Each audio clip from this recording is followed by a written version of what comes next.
ข่ลูกเพียบเลย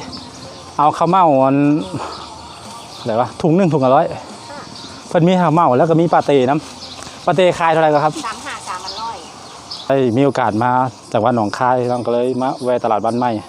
บ่เคยมาจักเทื่อเดี๋ยวชมบรรยากาศอันนี้เป็นร้านขายเฟอขายข้าวเปียกลาวคนแบบแน่นเลยลูกค้าหลายแล้วเดี๋ยวสิพาไปเบิ่งร้านขายข้าวเม่าพี่น้องเอาของไว้นี่ก่อนเนาะ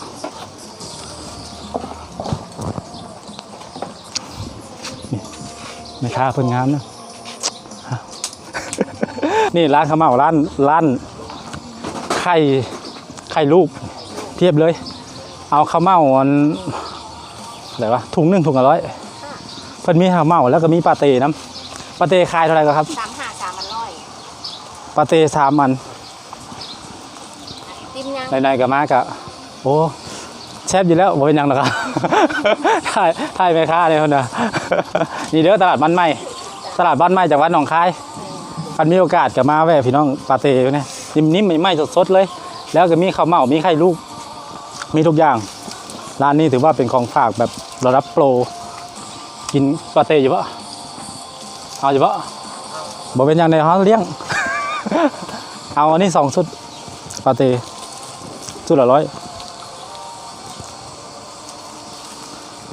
เดี๋ยวจะพาเลาะถือว่าอันนี้ข้าวจีปาเต้มาจากฝั่งนั้นบ่หรือว่าเฮ็ดอยู่พี่เฮ็ดอยู่นี่จ้ะเฮ็ดอยู่พี่นี่แป้งนี่นุ่มคักเลยนะน้องแล้วก็มีใส่แบบอันนี้เลยนี่เห็นปะแบบสดๆใหม่ๆทุกวันร้านนี้แวะมาได้เลยแล้วก็มีเพิ่นจะมีแบบคล้ายๆของฝากก็จะมีพวกไข่ลูกแล้วก็มีข้าวเม่าไหมนิ่มๆมีน้องโอ้โหน่ากินพูดแล้วก็จะมีร้านพูดคือของฝากแล้วก็ผู้ใดแบบท่านมาจากวัดหนองคายก็แวะมาเบิ่งนี่เนาะหลายถือว่าเป็นแบบตลาดใหม่ที่เพิ่นมาตั้งบ่รู้จังได๋บ่ฮู้นะเพิ่นว่าตลาดบ้านใหม่พูดกว้างเทียบเดี๋ยวไปซื้อข้าวจี้ซื้ออันนี้แล้วเดี๋ยวสิพาเลาะไปนู่นแล้วก็เลาะทั่วพูด คนเริ่มมาละครับขอบคุณครับเพิ่นแถมให้เนี่ยขอบคุณครับเป็น3อันนี้300แล้วก็ไข่ลูกชุดนึงชุดละ100ครับไข่ลูกน้ำชุดนึงเป็น400เนาะวันนี้สิมาเหมาแบบมาเจอของมากพอดีแบบคนเป็นคนมากกินไข่ลูกพวกไก่ปาเต้แล้วก็อันเนี้ยเขาเมาเป็นคนแบบบ้านๆกินแบบเนี้ยก็เลยเจอแบบนี้ก็เลยมีโอกาสก็เลยพอดีเลยอันนี้2 3เป็น400เนาะอันนี้แยกให้หน่อยเด้ออันนี้เพราะว่าสิให้แม่นให้ตากล้องนะพูนคนหลายคนกำลังมาพี่น้องแม่ค้าจัดของมาแล้วแม่ค้ากับหากระจัดของมันปะ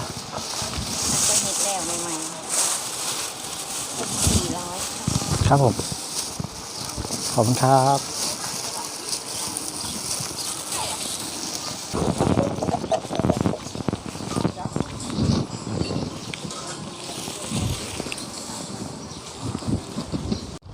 ดีจะพาไปเลาะพี่น้องไปมาพี่เครื่องค่อยกระลายนี่ได้เพราะว่าพอดีมาเหมาตลาดเพิ่น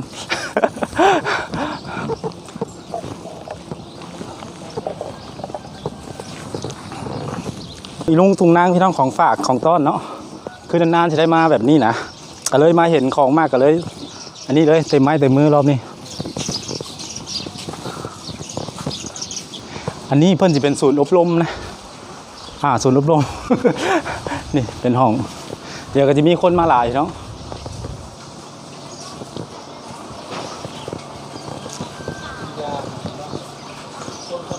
อันนี้คนเริ่มมาแล้วเนี่ย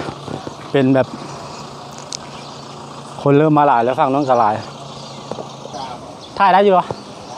อ๋ออันนี้เจ้าที่เพิ่นมาดูแลเรื่องการแบบเพิ่นสิมาอบรมเป็นอย่างนี้นะขึ้นเป็นตลาดบ้านใหม่เนาะครับตลาดบ้านไม้โอ้ตลาดบ้านไม้โอ้ยเนาะจำชื่อตลาดกันเลยโบน่าเราจะมีแบบเพิ่นเฮ็ดแบบ เป็นบ้านไม้นะ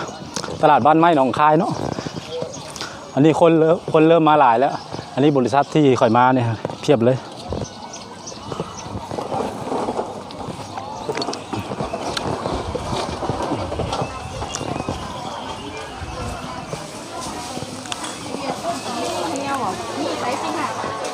ของก็อีนุ่งตุ้งนั่งแต่ว่าคนเริ่มหลายแล้ว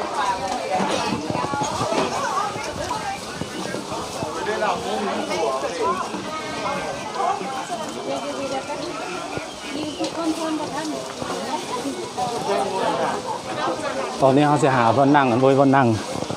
ถ่ายเบื้องหลังเริ่มแล้วไปหาบนนั่งกันไปหาทีมงานเท่าที่บ้านกัน